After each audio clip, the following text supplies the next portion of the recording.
Hey, a few months ago, I asked you to tell me who you think would win in a tournament of the DBD Antagonists. It quickly became clear that several of the licensed characters were a bit overpowered. But what if we were to remove those pesky OP licenses and just focus on original characters instead? Who would come out on top? So I ran a new set of polls on my community tab, and the results were fascinating. If you enjoyed the video, will you please let me know by hitting that like button? And comments really help me out in telling YouTube to show this video to more people. And if you don't know what to comment, tell me your favorite color. Mine's blue. All right, starting with round one. We're starting with the artist versus the plague. And artist wins with 58% of the vote. Now there's two questions here. Number one, could plague's vile purge infect the artist? And number two, could plague's corrupt purge hurt the artist? For the first one, I'd argue it's possible, but I lean towards it being unlikely. I don't think the plague could get the artist sick. The artist has basically been reanimated by entity-infused ink. She's no longer fully human, or maybe even human at all. I mean, she looks more undead than actually alive, in my estimation. So my gut instinct is that she probably couldn't get infected or sick, which would then only leave plague's corrupt purge. And this is described as damaging bile, so the question is, can it damage the artist? My gut says yes, at least the non-inky bits, but that entity-infused ink does seem pretty regenerative. So I doubt plague's corrupt purge would be enough to defeat her entirely. And without being able to get the artist sick, plague would be stuck with one corrupt pool, which would greatly limit the impact of her corrupt purge. Whereas the artist has an infinite ability to summon dire crows to damage the plague with. So as much as it pains me to vote against plague, I'm with the community on this one. I think artist wins it. Next up, we have Clown versus Deathslinger, and Deathslinger wins with 93% of the vote. This one was extremely decisive, and someone pointed out in the comments that the Clown would actually be the exact type of person that Caleb would have hunted down. And I agree. Deathslinger could sit out of range of Clown's tonics and then hit him with a spear gun. However, I don't want to completely write Clown off just yet. Caleb is slow because of his knee injury after raiding the prison, and Clown is faster than he appears, especially with his afterpiece antidote. So if Clown can get in close enough, hit him with a tonic and disorient him, there's a chance Clown could win. That said, Caleb is absolutely savage in his lore, and I think it's very likely that he would push through the effects of the tonic to stand his ground. At that point, it's bayonet versus butterfly knife, and I'm voting Deathslinger for the win in that scenario. So ultimately, I agree with the community. Next up, we have Blight versus Oni, and Oni wins with 79% of the vote. And I agree, Oni should win. I know that some will point to the fact that Oni has a blighted cosmetic now, as evidence that the Blight could defeat him. However, I still maintain that even though the Blight has managed to inject Oni, it doesn't mean that he's actually defeated Oni. It's one thing to ambush him, inject, and run away. It's another thing to actually defeat him. Plus, the Blighted Sermon seems to make Oni stronger, not weaker. So blighted or not, I don't think Blight's going to do much other damage to Oni with that heavy cane of his. And Oni is fast enough to eventually corner Blight and demolish him with his weapons and strength. So I'm with the community on this one. Next up, we have Huntress versus the Knight, and the Knight wins with 70%. Now, this was my personal favorite, I think, out of all of these. In fact, I love the conversation around this so much that I even considered dedicating an entire video to just this one matchup. Now, I'm going to make an argument for both before I eventually let you know where I land. To argue with the majority for the Knight. Reading the Knight's lore, you get an idea of just how utterly ruthless he is. He's known for taking down other knights and warriors, even well outnumbered. Nobles even raised an entire army against him and his pack, and yet the four of them obliterated them easily before being taken into the fog. The Knight is practically unstoppable by himself, but he also has his three companions who are equally ruthless. The Huntress would be majorly outnumbered. To add on to that, the Knight is heavily armored, which sets him apart from the soldiers that Huntress is used to going against. And I did some research and determined that it would be highly unlikely for the Huntress's hatchets or axe to be able to penetrate the Knight's armor. And while there are weak points at the fingers and the neck, those are tiny targets for the Huntress to need to hit. Not impossible, but very difficult. But now to argue for the Huntress. While it's true that her hatchets and her axe likely wouldn't be able to get through the Knight's armor, they could still inflict massive blunt force damage that would severely stun Tarhos. And we know he's susceptible to this in the entity's realm because survivors are able to stun him with pallets. It's entirely possible that she could hit him at range with a few hatchets, disorient him, or even knock him unconscious, giving her the opportunity to get in close, remove his helmet, and end the battle. So in my mind, his armor is no guarantee of victory, and she would not have too much of a problem overcoming that. Then there's the question of her being outnumbered 4v1, which again, in my mind, is not an issue for her. She's also taking on groups of soldiers with rifles while highly outnumbered, picking them off one by one, all while waging psychological warfare on them, humming that lullaby.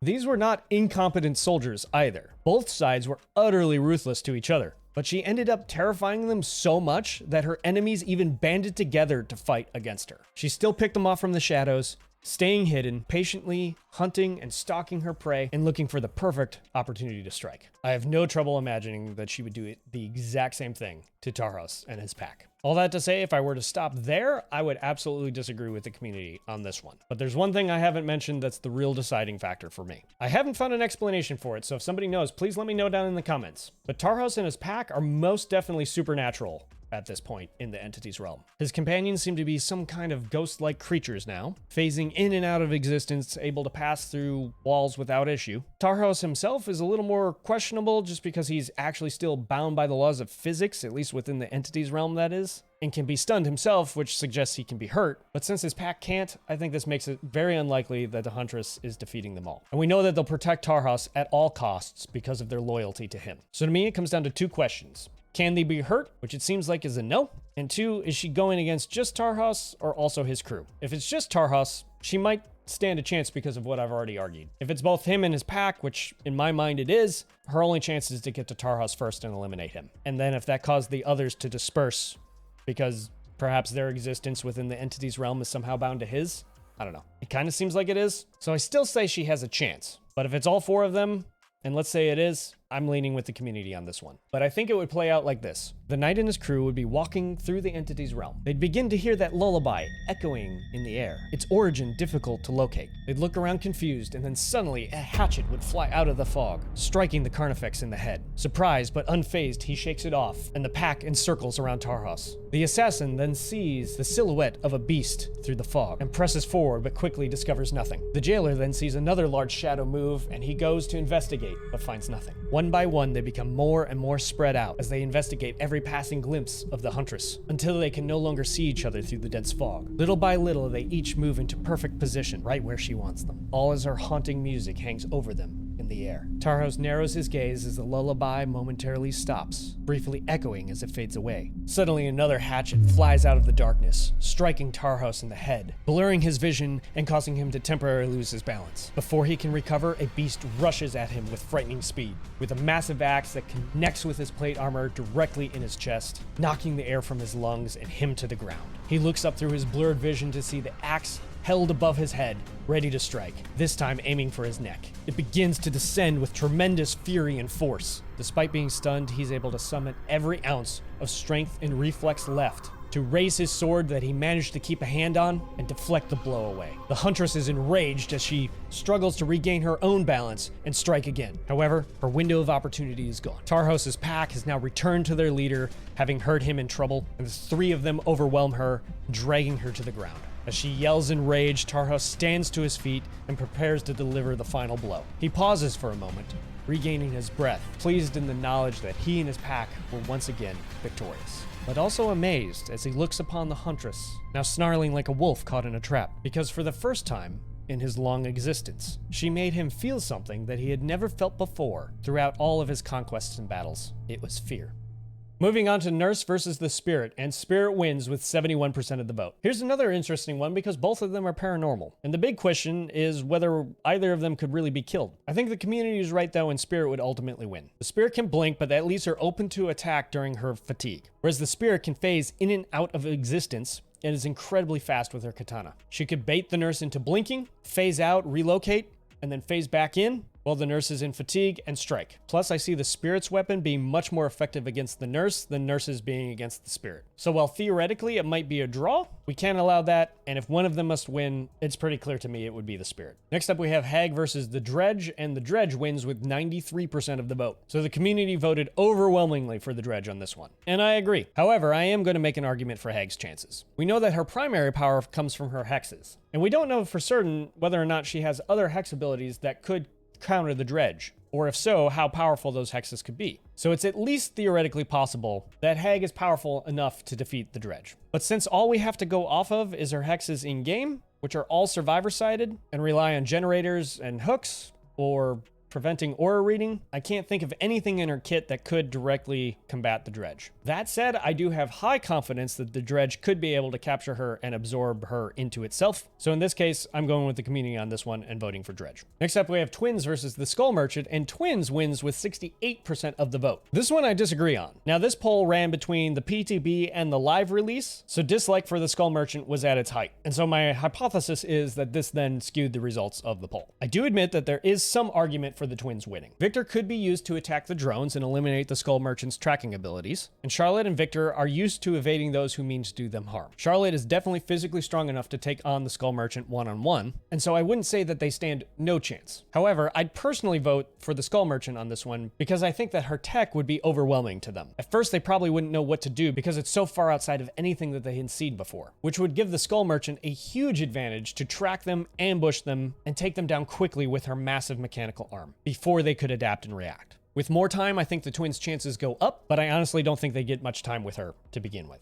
In my mind, it would be over pretty quick, which I think favors the Skull Merchant. We then come to Wraith versus the Doctor, and the Doctor wins with 76% of the vote. The Wraith is in a lot of ways dependent on stealth, while the Doctor's abilities would directly counter this. I'd be interested to know if the Doctor's Static Blast would have a similar effect on the Wraith as Lightburn does. I think it's possible and would give Doctor a huge advantage then. Even if it didn't though, it would surely still hurt and stun the Wraith, still giving the Doctor the advantage. The Doctor could also keep Wraith stunned with his shock therapy, opening him up to attack. That said, if the Wraith could get in close enough and avoid being stunned, I think that gives the edge to Wraith. But I also don't see him getting close to the Doctor without getting stunned. And so to me, that gives the Doctor the win. So ultimately, I agree with the community. Next up is Hillbilly versus the Trickster. Hillbilly wins with 87% of the vote. The community was also decisive on this one. And I agree. In my mind, the Trickster's knives would not do very much to slow down the Hillbilly. I see the Hillbilly just tanking anything that the Trickster can throw at him and overwhelming him with both his speed and his chainsaw. Next up, we have Trapper versus the Legion, and Trapper wins with 77% of the vote. Now, I'll say in a 1v1, Trapper wins no contest.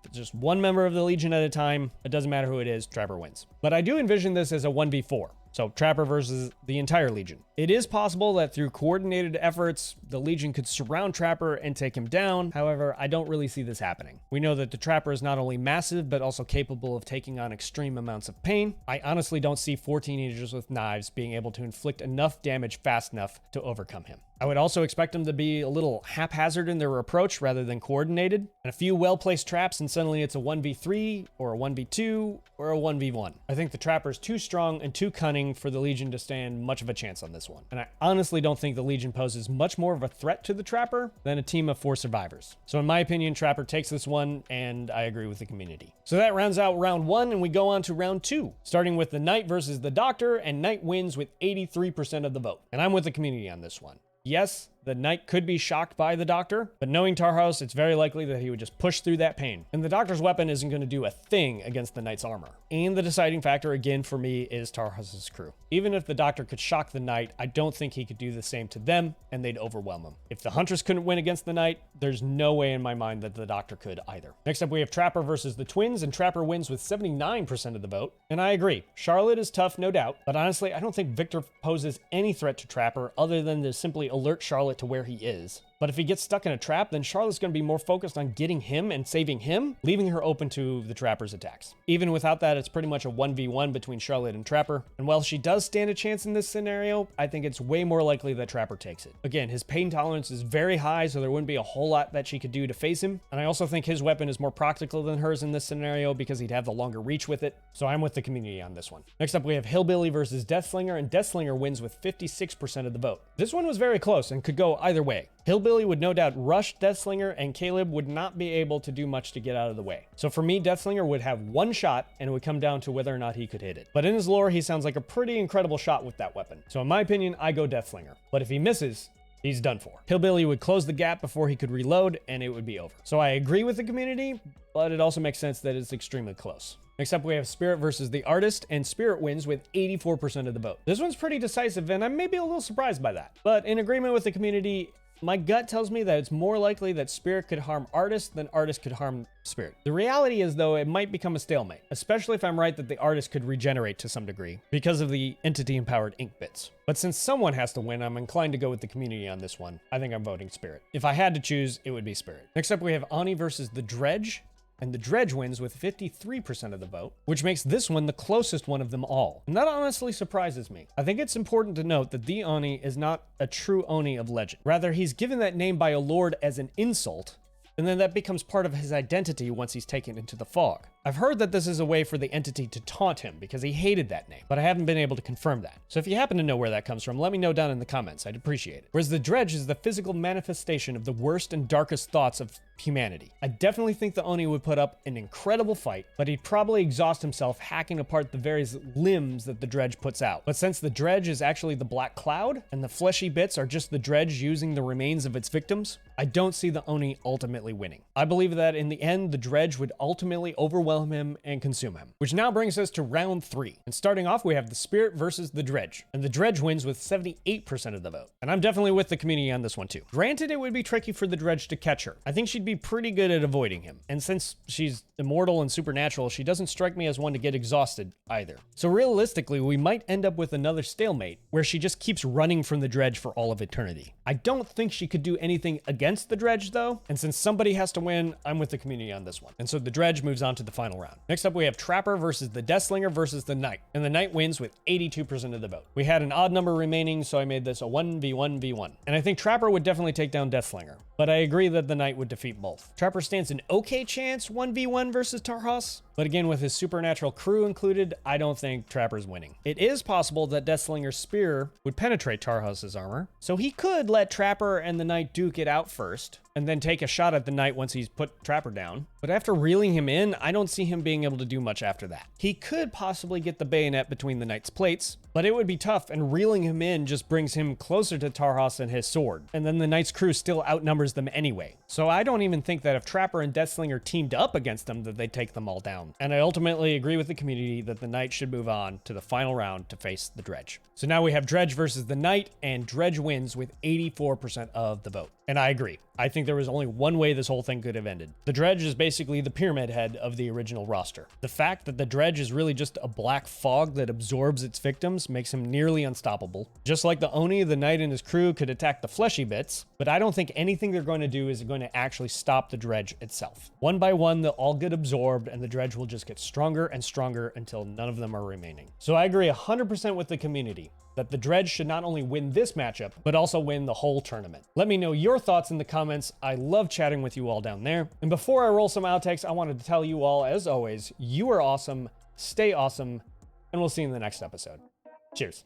But it also seems like that entity-infused ink is somewhat regenerative. Regenerative.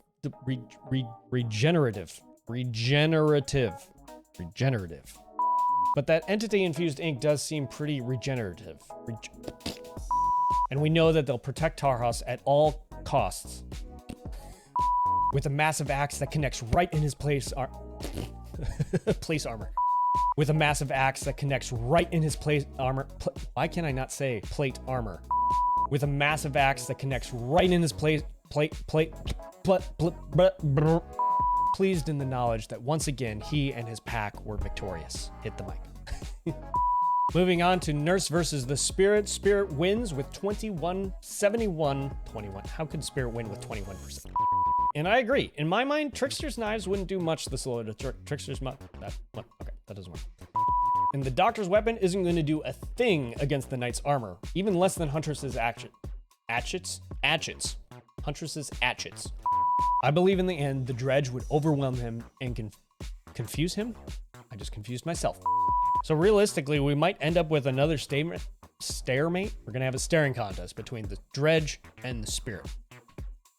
Who will win? But again, with his supernatural